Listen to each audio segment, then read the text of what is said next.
Hi everyone. Vijayawada వరదలకు కారణమైన మానవులు చేసిన పంచపాపాలు. బుడమేరు కృష్ణానదిలోకి వెళ్లకుండా జనావాసాలపైకి ఎందుకు పోటెత్తింది? కృష్ణానది ప్రకాశం బ్యారేజ్ వద్ద బుడమేరు కన్నా ఎత్తులో ప్రవహించడం. బుడమేరు నుంచి కృష్ణానదిలో వరద చేరాలంటే ప్రకాశం బ్యారేజ్ వద్ద నీటి మట్టం 12 అడుగులకు మించకూడదు. కానీ బ్యారేజ్కి వరద నీరు భారీగా చేరింది.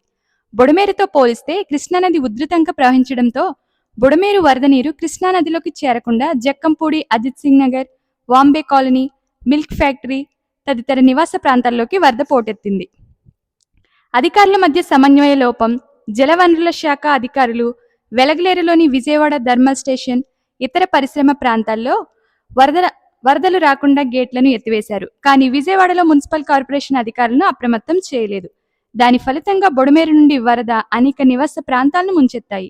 లోతట్టు ప్రాంతాల నుంచి ప్రజలను సురక్షిత ప్రాంతాలకు తరలించే అవకాశం, సమయం కూడా లేదు.